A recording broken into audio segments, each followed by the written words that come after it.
جاتے جاتے راستے میں ایک اور شخص مل گیا. جب وہ ساتھ ملا تو اس نے ایک دوسرے سے پوچھا کہاں جا رہا ہو؟ انہوں نے بتایا کہ حج پہ جا رہا. اور پھر چلو 1 سے 2 حج ساتھ ساتھ چل رہے, دونوں ساتھ چلنے لگے. گفتگو کہیں سے چھڑ کے آ گئی جنگ صفین میں. اس نے جو بعد میں آ کے مولا کے چاہنے والے سے ملا تھا, اس نے کہا یہ بتاؤ اگر جنگ صفین میں تم ہوتے تو کدھر ہوتے؟ اس نے کہا علی کی طرف ہوتے. انہوں نے کہا تم کدھر ہوتے؟ ہم حاکم شام کی طرف ہوتے. اچھا دیکھ لیجیے, جسم دونوں کا میں سے کسی کا ساتھ نہیں ہے, کردار ساتھ ہے.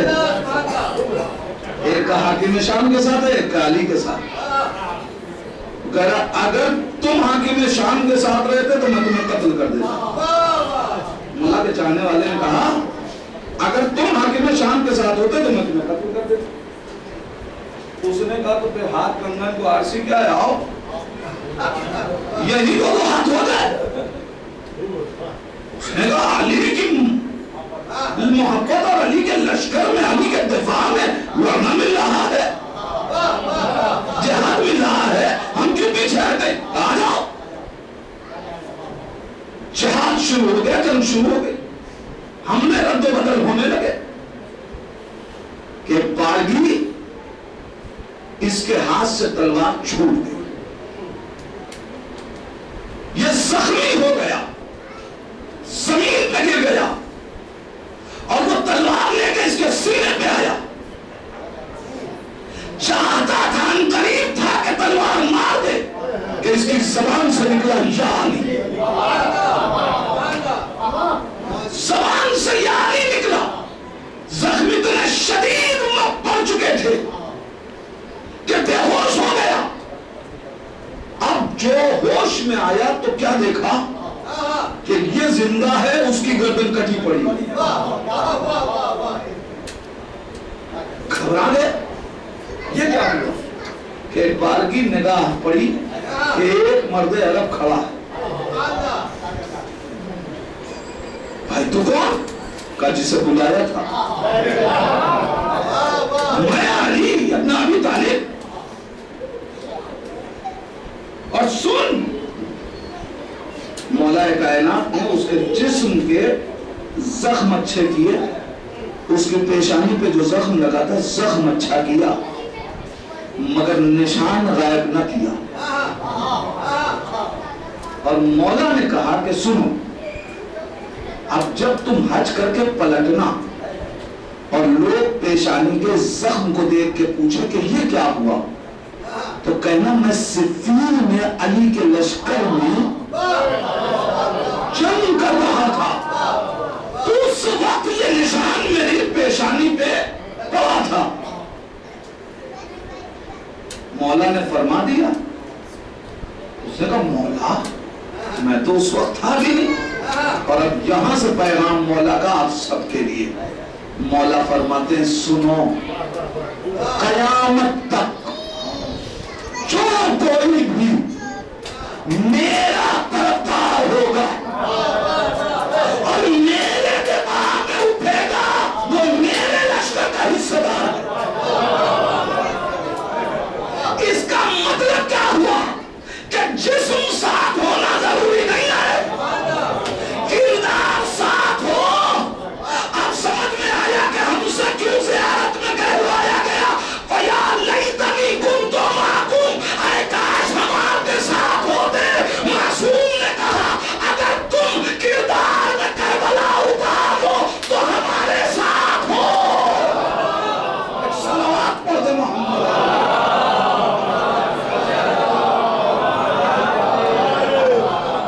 وہ حج کر کے واپس پلٹا اپنے شہر. انہوں نے کہا یہ کیا بھائی, یہ کیسا نشان؟ نے کہا میں جنگ صفین میں امیر کائنات کے لشکر میں علی کے حملے کا جنگ کر رہا تھا, اس وقت یہ نشان. تو ان کا بھائی حج کر کے آ رہا, کیا ہو گیا, کیسی باتیں کرنے لگے. اس نے کہا پوری کائنات نہ مانے, مجھے یہ تمغہ علی نے دیا ہے, مجھے یہ تمغہ علی نے دیا ہے. اب کوئی مانے یا نہ مانے,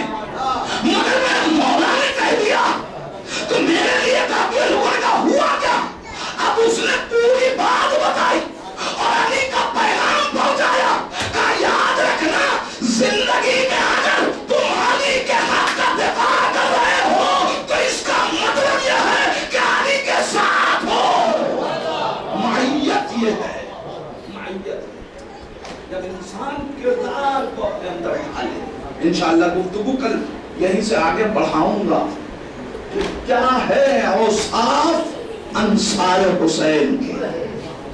اس لیے کہ ہمیں بہرحال وہ صفتیں پڑھنی ہوں گی، اور صرف پڑھنا نہیں ہوگا، اسے اپنے اندر اتارنا ہوگا. کیوں؟ اس لیے کہ ہم بھی ایک حسین کے منتظر ہیں. اس حسین کے لشکر کا اگر حصہ بننا ہے تو اس حسین نے ہر ایک کو اپنے لشکر میں شامل نہیں کیا. جس کے اندر وہ صفات تھے حسین نے اسے شامل کیا. ایسی کیسی صفت کے لوگ ہر ایک کو نہیں ملا یہ شرف کہ وہ حسین کے لشکر کا حصہ بنا. پڑھا کیجئے انصار حسین کے حالات. ایک صرف آخری بات، کیسے تھے انصار حسین؟ انس ابن حارث کربلا کے میدان میں امام حسین علیہ السلام سے 27 یا 28 برس عمر زیادہ ہے.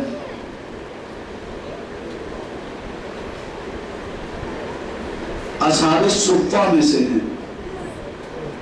یا اصحاب صفہ کیا ہے؟ اپنے چھوٹے بھائیوں کے لیے. جب مدینے میں لوگ مکے سے ہجرت کر کے آئے نا تو اس وقت مسلمانوں کے پاس گھر نہیں تھا. ایک چبوترا تھا جس پہ 400 لوگ گرمی جاڑا برسات نہیں سوتے تھے. اس وقت مسجد نبوی بھی تعمیر نہیں ہوئی. بعد میں اسی سے متصل مسجد تعمیر ہوئی اور وہ چبوترا اب مسجد کا حصہ ہے. کہ ابھی انشاءاللہ پروردگار توفیق دے مسجد نبوی جائیے زیارت کیجیے، وہ جگہ بتائی جاتی ہے. 400 افراد اس پہ رہتے تھے، زندگی گزارتے تھے. انہی میں سے تھے جناب انس ابن حارث جو کربلا میں امام حسین السلام سے 27 یا 28 برس بڑے تھے. وہ روایت کرتے ہیں کہ ایک دن پیغمبر اسلام نے مسجد میں فرمایا اِنَّا هَذَا ابْنِ الْحُسَيْنِ يُقْتَلُ بِأَرْضٍ مِّنَ الْعِرَاقِ فَمَنْ يُدْرِكْهُ فَلْيَنْصُرْهُ. میرا یہ حسین کربلا میں عراق کی سرزمین پہ قتل کیا جائے گا. جو اس زمانے کو درک کرے اس پہ واجب ہے کہ حسین کی مدد کرے. تاریخ کہتی ہے کہ جب یہ پیری کی طرف پڑھے تو انہوں نے مدینے سے ہجرت کی. آ کے عراق کی سرزمین پہ خیمہ ڈال کے زندگی گزارنے لگے. کسی نے پوچھا کہ ایسا کیوں کر رہے ہو، یہ صحرا میں تم کیوں زندگی گزار رہے ہو؟ کہا میں نے رسول سے یہ حدیث سنی ہے، مجھے خوف آتا ہے کہ کہیں وہ زمانہ آ جائے اور میں پیری کی وجہ سے چل کے کربلا نہ آ سکوں تو حسین کی نصرت سے محروم رہ جاؤں. اس لیے آ کے یہاں زندگی گزار. کربلا کے میدان میں صبح عاشور جب مقتل کی اجازت مانگنے آئے تو اس وقت امام حسین نے کہا حضور صحابی ہے میرے نام آئے. کہا نہیں، مجھے مرنے کی رضا دی کہ میں آپ کی میت میں شہادت چاہتا ہوں. اور پھر مقتل کہتا ہے اپنے خیمے میں گئے اور آپ کی بھویں آنکھوں پہ لٹکائی تھی. آپ نے بھووں کو سرخ رومال سے باندھا، کمر میں پٹکا باندھا اور آ کے حسین سے کہا اب میں جوان ہو گیا، مجھے مرنے کی رضا دی. نصرت کا جب یہ جذبہ ہو تو حسین کے لشکر کا حصہ بنتا ہے. ایک نصرت کے لیے اپنے کو کیسے تیار کر رہے ہیں. اس کا مطلب یہ ہے کہ اگر ہم کو اس حسین کی نصرت کرنی ہے تو آج سے اس کی تیاری کرنی پڑے گی.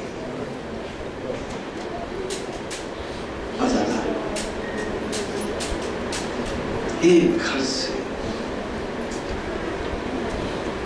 متعدد افراد دنیا سے چلے گئے.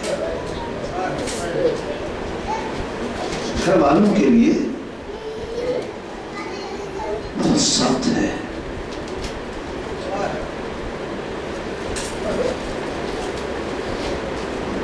لیکن تسکین کے لیے ان کے پاس کربلا ہے.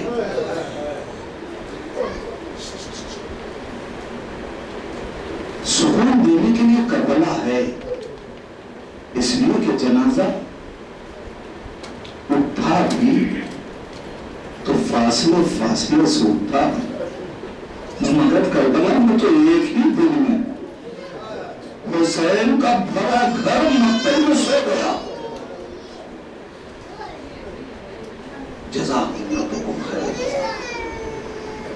عزادارو، مصیبت حسین کا کوئی اندازہ لگا سکتا ہے؟ مقتل کہتا ہے ایک وہ وقت بھی آیا کہ جب حسین کربلا میں تنہا رہ گیا.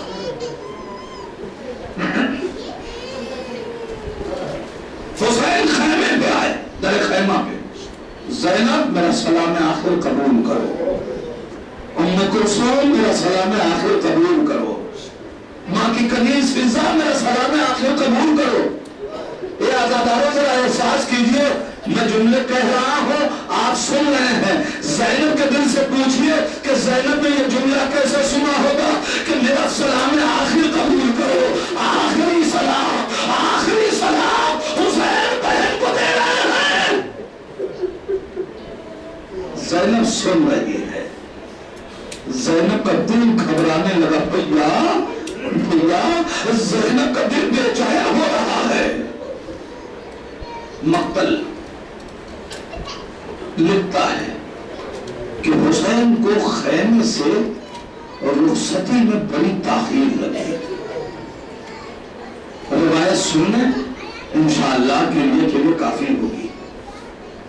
تاریخ کہتی ہے، حمید ابن مسلم لکھتا ہے کہ حسین کو خیمے سے رخصت ہونے میں بڑی دیر لگ رہی تھی. میں نے سوچا کہ چل کے دیکھوں تو کہ کیا وجہ ہے جو حسین کو اتنی تاخیر ہو رہی ہے. جب میں خیمے کے قریب پہنچا تو میں نے دیکھا کہ حسین جب خیمے سے نکلنا چاہتے ہیں، کوئی بچہ آتا ہے، آ کے دامن پکڑ لیتا ہے، آقا نہ جاؤ. حسین پھر اسے سمجھاتے ہیں، رخصت کرتے ہیں. جب پھر نکلنے لگتے ہیں، کوئی بچہ آ کے پکڑ لیتا ہے، مولا نہ جائیے. جزاکم ربکم خیر الجزا. عزاداروں کیا تحریک کہہ رہی ہے کہ بار بار چھوٹے چھوٹے بچے حسین کا دامن پکڑ رہے تھے. شب جمعہ ہے، شب زیارت حسین ہے، حسین مظلوم کی شب ہے. یاد کیجئے حسین کو اور آنسو بہائیے. چھوٹے چھوٹے بچے حسین کا دامن پکڑ رہے تھے. آپ گھر سے نکل رہے ہو، اگر بچہ دامن پکڑ لے، بابا نہ جاؤ، تو اس کے بعد قدم اٹھانا کتنا مشکل ہو جاتا ہے. جبکہ آپ کا بچہ بھوکا نہیں ہوتا، پیاسا نہیں ہوتا، آپ کو یقین ہوتا ہے پلٹ کے آئیے گا، اپنے بچے کو دیکھیے گا. مگر وہ حسین جسے معلوم ہے کہ آپ پلٹ کے نہ آئیں گے. چھوٹے چھوٹے بچے مقتل کہہ رہا ہے، دامن پکڑ رہے ہیں. حسین سمجھاتے، مجھے نہیں معلوم، تاریخ نے نہیں لکھا کہ حسین نے کیا کہہ کے سمجھایا، مگر دستے ادب جوڑ کے جی چاہتا ہے مولائے کائنات سے کہوں یا علی. اور رخصت کے وقت مرغابیوں سے اپنا دامن چھڑانا آسان تھا، لیکن یتیم بچوں سے دامن چھڑانا یہ حسین کا کلیجہ جاتا ہے. آپ نے باتیں سنتے ہیں نا، جس وقت مولائے کائنات مسجد میں جا رہے تھے، بی بی ام کلثوم کے گھر سے مرغابیوں نے دامن پکڑ لیا تھا. علی نے مرغابیوں سے دامن چھڑایا، خاموش چلے گئے نہیں. بی بی ام کلثوم سے کیا کہا تھا؟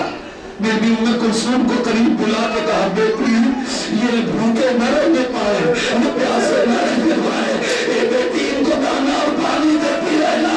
اے آزادارو، ارے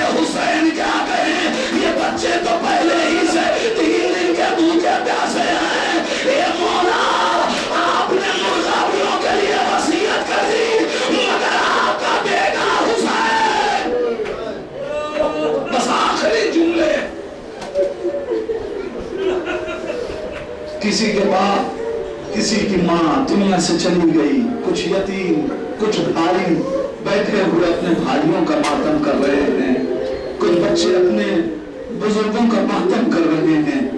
عزاداروں، یتیمی بہت درد دیتی ہے، یتیمی بہت ستاتی ہے، لیکن کسی یتیمی میں کم سے کم بزرگ موجود ہے نا جو بچوں کو گلے لگا رہے ہیں۔ مقتل کہتا ہے حسین جب خیمے سے نکلنے لگے، خیمے سے نکل کے باہر آئے تو ایک مرتبہ 4 برس کی بچی حسین کی سکینہ آگے بڑھی اور بڑھنے کے بعد باپ کا دامن پکڑا اور پکڑ کے کہتی ہے بابا آخری بار مجھے سینے سے لگا دو۔ بس مجلس ختم ہے۔ آخری روایت ہے، بہت دردناک روایت ہے۔ مقتل کہتا ہے سکینہ نے اپنے بابا سے 2 باتیں کہی۔ ایک کہا بابا مجھے آخری بار سینے سے لگا لو، دوسرے سکینہ نے کہا بابا میرے سر پہ ایسے ہاتھ پھیر دو جیسے یتیموں کے سر پہ پھیرا جاتا ہے۔ یہ عزاداروں کیا سن رہے ہو؟ ارے حسین سے سکینہ کہہ رہی بابا ارے ویسے میرے سر پہ ہاتھ پھیرو جیسے یتیموں کے سر پہ پھیرا جاتا ہے۔ میں سوچ رہا تھا کہ حسین اتنی دیر خیمے میں تھے، سکینہ نے یہ بات خیمے میں کیوں نہ کہی؟ بس وجہ سن لیں اور مظلومیت حسین پہ آنسو بہا لیں۔ کیا وجہ ہے کہ سکینہ نے خیمے میں اپنے بابا سے یہ کیوں نہ کہا کہ بابا مجھے آخری بار سینے سے لگا لو، بابا مجھے یتیموں کی طریقے سے پیار کر لو؟ یہ خیمے سے نکل کے سکینہ نے کیوں کہا؟